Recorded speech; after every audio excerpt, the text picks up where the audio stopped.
Hello and welcome back to Medi and also Medicos. The topic that we're going to deal today is about role of family in health and disease from community medicine. And this is one of the topics that's been repeatedly asked in various university examinations. So let's dive into the objectives. We are going to deal with child rearing, socialization, personality formation, care of dependent adults, stabilization of adult personality, family susceptibility to disease, broken family and problem families. So overall, these are the functions or the role of a family in health and disease. So in child rearing, what we need to know is that it is the family that provides the physical care to the younger ones, such that they might survive in the adulthood and they might perpetuate into the family. In childcare, for example, the nutrition that you provide as a family, breastfeeding, these are all passed from one generation to the another, and there might be various variations in the society, which is very complex, and it turns very difficult for the society to change it. And this is received from the family.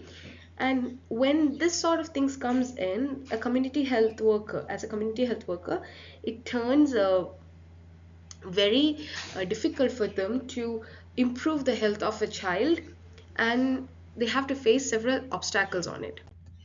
The second point is socialization. So socialization generally it refers to the process whereby the individuals they might develop qualities essential for the functioning effectively in the society in which they live in. It is a latent function, and the main role played over here is by the family, who instills this, especially when they talk to the young siblings, the way the cultural introduction into them, the infestation into them by schools, religious places, and it all depends on the family in which institute they are going to get the child admitted to. So this also plays a vital role in family and health and diseases. Next is the personality formation. So the basic effects is like it causes um, the shapes of self-image, it provides a sense of belonging, it fosters caring for others. These are the positive impacts of it, while we get negative impact is like some children tend to stay shy because of the family. They some families don't provide an environment for for the children to express themselves out. This might lead them for having a potential of depression, and it always gives them a mindset of validation that they want to. Mainly, the family helps an individual to withstand the stress and strain, and it also impacts the way a person interact with each other to a large extent, and this is determined by his early experience with the family and the sibling. As and especially they say that sibling bond is the one that plays a vital role in personality formation. Next is care of dependent adults. In India, we focus a lot in taking care of our own family members. There are three divisions in dependent adults. One is care of sick and injured in our family. For example, if our parent fall ill, we take care of them. If we fall ill, our parents look after us. Second is during pregnancy and child. But what happens is it depends on the family, which sort of family it is, whether they support the women, whether proper nutrition is being given to the female during her pregnancy time. This ensures that the baby born is free from diseases. For example, malnutrition causes diseases, anemia. Next, we have the care of aged and handicapped. Here, the increased number of people have created new problems in terms of long care and specialist facilities.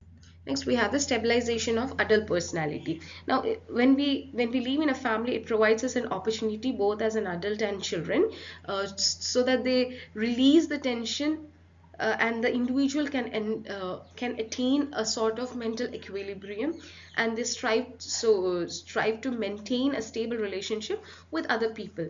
So this mental illness is one of the modern issue that we deal, which can be combated if we have a good family who values the who gives an importance to the mental illness, and also acknowledge it as a public health problem. The reflection of alcoholism and narcotics addiction is also one of the stabilization of adult personality depiction in it. Next is susceptibility to disease. A family determines which sort of diseases a person can have. For example, if you go in a family which has a history of thalassemia, sickle cell anemia, which are all genetic disorders, Down syndrome and all, they are more prone to it. Whereas in certain families, for example, the ones who live in slums, congested areas, those who don't have proper ventilation and all, they are more prone to have communicable disease, for example, leprosy, TB, etc. Next is broken family. Now, this broken family means it might be that the spouse has passed away, or a divorced couple. So, what happens over here? This leads to a mental deprivation, and it is known as one of the most important or dangerous pathogenic factors in a child development. There's also later on leads in the later days causes the child to have psychotic behavior, immature personality, and also it causes retardation in their growth, in the speech, and their intellect. Next one, we will be dealing with the problem families. So there are families which these are the families which lag behind in development in terms of development on comparison to the rest of their community. The underlying factors of this are like backwardness, poverty, illness, mental and emotional instability, character defects, and marital disharmony. The most common victims, like who are involved in some the children who are involved in getting reared in such environment, are the victims of prostitution, crime, and vagrancy. So it is a uh, the main duty of a health service or health people over there is by sending health visitors, health inspectors, forming a sending midwife, the social worker, the medical officer of the health. All of them can render a good useful service in rehabilitating such families in the community. And that was the video for today. I hope you like this video. If you like this video, don't forget to like, share, and subscribe to the channel. We'll be coming with more videos. Still then, stay tuned and keep on studying. This is Ashna Viraju signing off for today. Bye.